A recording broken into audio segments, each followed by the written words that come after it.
रमज़ान से पहले हम कुछ ऐसी रेसिपी सर्च कर रहे होते हैं जो न्यू भी हो, टेस्टी भी हो, टाइम की बचत भी हो और बजट फ्रेंडली भी हो।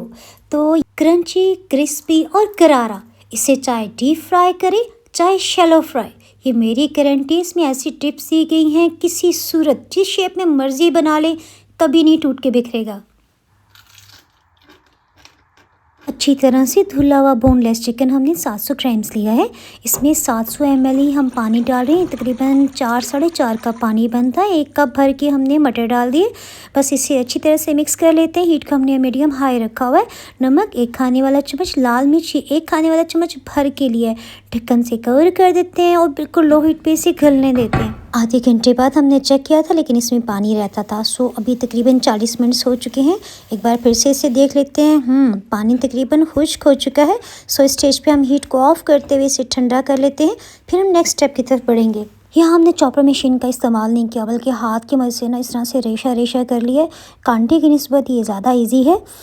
ये मैं आपको बोटी का रेशा दिखा देती हूँ, इस तरह से है।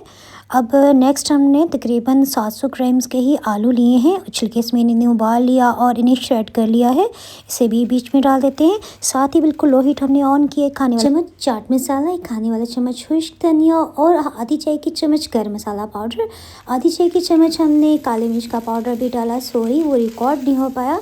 बस सभी को अच्छी तरह से एक बार मिक्स कर लेते हैं। गाजर, बंद गोभी, शिमला मिर्च या फिर प्याज, आपको जो भी इसमें से सब्ज़ी पसंद है ना, वो 1 कप डाल दें। हमने बंद गोभी यहाँ पे बारीक कट करके शामिल की है। हीट को बिल्कुल लो रखा हुआ है। साथ ही हमने 2 खाने वाले चम्मच भर के ना मैदा डाल दिया है और इसकी हम सिर्फ 1 मिनट तक भुनाई करेंगे, क्योंकि इसमें किसी किस्म का पानी नहीं है। हीट को बिल्कुल लो रखा हुआ है ताकि इसकी अच्छी सी बुनाई हो जाए। और साथ ही हमने 1/4 कप सिर्फ पानी डाला है और इस दूध को अच्छी तरह से खुश्क कर लेते हैं। सॉरी, दूध डाला है और मैं आपको कह रही हूँ कि पानी डाला है। बस समटाइम्स ऐसा हो जाता है।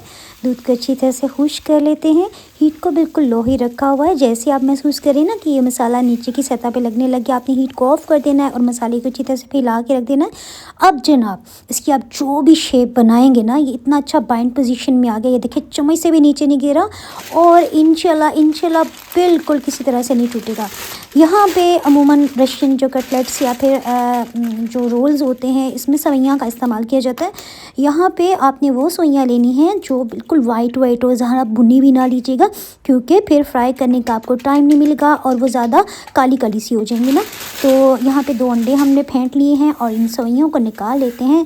और चूरा यानी आपको अपने जिन भी रिलेटिव्स का हुस्सा है ना, आप इस पर निकाल सकते हैं। यहाँ हम थोड़ा सा अमेज़ा लेंगे और एक बार इसे इस तरह से मुट्ठी में 2 से 3 बार दबा के गोल शेप देने के बाद ना, ऐसे हाथों पे हमने लंबा सा एक शेप बना लिया है, गुगली मुगली सी।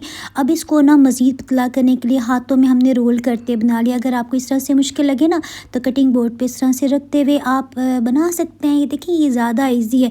जिन्होंने फ़र्स्ट टाइम बनाना हो ना, तो वो इस ट्रिक को यूज़ करें। देखें, इस तरह से एक बार फिर से आपको दिखा देती हूँ। अब अगर आपने इसे एयर फ्रायर करना है या फिर बेक, तो हल्का सा ऑयल का स्प्रे कर दें। हमने इसे डीप फ्राई करना है। सो हमने इस पे इस तरह से मैदे में कोटिंग कर ली है। ये खुश्क मैदा है, इसमें किसी किस्म का कुछ भी नहीं डाला हुआ ना, यानी नमक, कोई मसाला नहीं है। इससे ना जब आप अंडे की कोटिंग करेंगे तो बिल्कुल भी ये अमेज़ा नहीं बिखरेगा। आपको पता है ना, पहले हमने दूध और मैदे की भी एक कोटिंग में हम इसे पका चुके हैं, तो ये समझे कि डबल कोटिंग हो गई है। और ये इतने ज़बरदस्त होंगे ना कि आपका दिल खुश हो जाएगा। अगर इससे पहले आपसे टूट भी जाते हैं तो इस ट्रिक की मदद से ये एग्जैक्टली बेहतरीन बनेंगे। आप यहाँ सवैयों की जगह ना ब्रेड क्रम्स का इस्तेमाल भी कर सकते हैं। इसको अब आप चाहें तो जिप लॉक बैग या एयरटाइट कंटेनर में डालते हुए रमज़ान में जब दिल चाहे निकालें और फ्राई करें। अल्लाह का शुक्र अदा करें।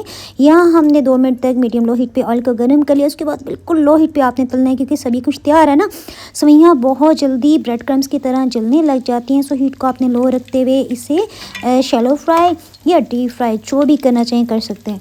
एक बार हमने उल्टा लिया ना, तो दिल को सेटिस्फेक्शन होगी। बाकी भी हम रोल्स इसमें डाल रहे हैं और जो बाकी बच गए हैं वो हमने फ्रीज़ कर देने हैं इंशाल्लाह। अच्छा, यहाँ पे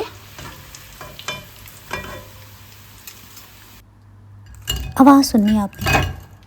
आवाज़ सुनते ही आपको अंदाज़ा हो रहा होगा ना कि कितने मज़े के क्रिस्पी, क्रंची और करारे बने। तो जनाब देर किस बात की, इस रेसिपी पे आप आंखें बंद करके यकीन कर सकते हैं। इस ना चीज़ को सहर अफ्तार की और हर रोज़ की दुआ में भी आपने याद रखना है। फिर मिलेंगे किसी मज़ेदार सी रेसिपी व्लॉग के साथ। उस वक्त तक के लिए अल्लाह हाफिज़।